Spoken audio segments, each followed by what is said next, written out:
I want to talk briefly about the ACI Dealing Certificate.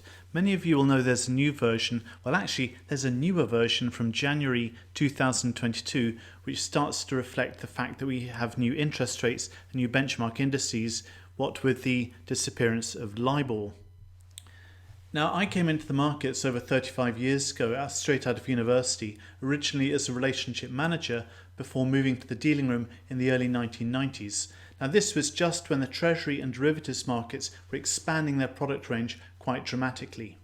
I ended up at ABN AMRO, where I was in charge of derivative sales for Europe, Middle East, Africa, so I have a very good experience of certainly the sell side of the markets. I'm an accredited trainer for the ACI Dealing Certificate, and I'm also the author of Euromoney Swaps in Practice, which was brought out in 2005. Well, first of all, what is the certification all about? Primarily, it's to show that you have a core level of competence to work in the dealing room, that you understand how the products work and the relationship between the front, middle and back office. If you have this, you've got confidence to sell your products if you're a salesperson in a bank, or to use them if you work in a corporate treasury. Now, the ACI Dealing Certificate applies to both the buy side and the sell side. Another key thing to look at with the dealing certificate is not just the products themselves, but to make sure that you're compliant.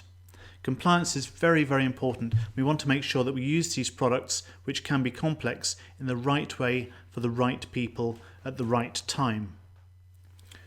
Let's take a quick look at who actually benefits from the ACI Dealing Certificate.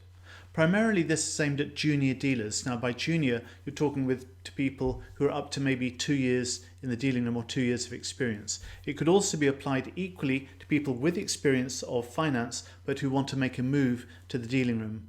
This is not necessarily front office staff, by which I mean salespeople and traders, but also to middle office and operational personnel. Because if you're valuing or talking about risk limits for complex products, you really do need to understand how they work. So this is why compliance and audit sometimes come along to courses like this as well.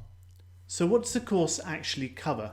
It covers 5 topic areas. What I want to do is talk about these 5 topics and what's included and why they're included as well. To start off with, we look at financial markets environment. This is establishing who are the players on the buy side and the sell side, and essentially this tracks the flow of money in an economy. So we can see where money is lent and generated by households and businesses, put into the system via intermediaries, and then lent out. So when it goes to the intermediaries, who are these players? Are they family offices, non-bank financial institutions, leasing companies? Who are they? What are the products that they actually use? Now, this is a very good way to put the products into perspective before we look at them in more detail. This is also where we look at the roles between front, middle and back office. So the front office, the traders and sales, middle office, looking at risk limits and position revaluations, and the back office, really important, getting the settlements correct. We also take a look at some of the model codes that have been developed for the foreign exchange markets, for the precious metals markets and things like the UK money markets. Essentially the same thing, and they serve the same purpose, which is just trying to do things in the right way. But you do need to be aware of what the codes are. Best practices are really important. When we look at foreign exchange, we look at the spot markets, how they're quoted and how we derive cross rates, the forward markets and forward points, and see how they're related to interest rates. We also look at the use of non-deliverable forwards, which is when you're looking at forward foreign exchange where the principal amounts can't be physically handed over. So you see this sometimes in Asian markets or even South American markets. So economically, we can give you the protection of a forward FX deal, but in a non-deliverable manner. This is also the part of the course where we look at precious metals, by which I mean gold, platinum, palladium and silver. In the rates section, we look at money market instruments. Now, if an instrument is a money market instrument, it means it has a maturity out to 1 year. So we'll take a close look at treasury bills, commercial paper, certificates of deposit, banks' acceptances and repos. Now, repos are essentially collateralized or secured forms of funding or lending, which is very, very relevant to today's market, where the market has moved away from unsecured lending and borrowing. We look at settlement dates, which are a practical thing that need to be discussed, especially when you're looking at month-end periods. When we look at bond markets, we look at the difference between the workings of government markets, corporate markets, Eurobonds, and so on. What do they cater for? How are they priced? And we look at the concept of duration, which measures the price sensitivity of a bond. We also look at yield curves.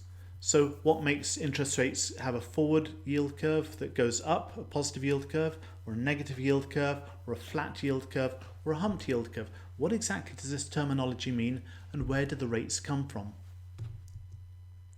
On FICC derivatives, now FICC, for some of you that don't know this, is fixed income, commodities and currencies.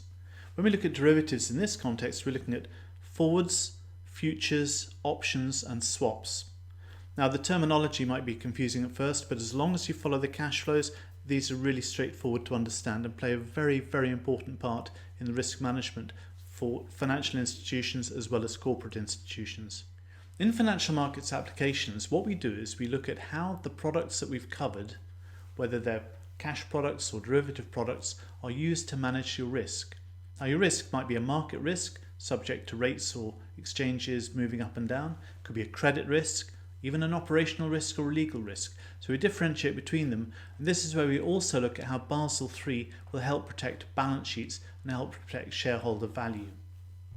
Let's talk about the exam. It's a 2-hour multiple choice test consisting of 70 questions at the moment. You can see that the questions cover each of the 5 topic baskets and you only need to get 50% to pass. However, you must get at least 50% in each of the topic baskets. Some of the questions are calculations, some are theoretical questions, but 2 hours should be more than enough. The trick, frankly, to doing this is just revise. Keep practicing the questions. So what are the benefits of having the ACI Dealing Certificate on your CV? Well, first of all, it's globally recognised. The ACI Financial Markets Association is a global institute, and some central banks have actually made it mandatory if you want to operate in their markets. It will certainly open your eyes to the relationship of some cash instruments to derivative instruments, and if you want to protect shareholder value and operate competently and with confidence, this is definitely a certification to have. If you think that this certification could be for you, come and visit me at www.swapskills.com. I can tell you when the next course is running, and I can promise you it will be a very participative, very engaging and interactive course. So there you have it. Make this the year that you invest in your future or the future of your colleagues, and get in touch with me, and I look forward to seeing you on one of the courses soon.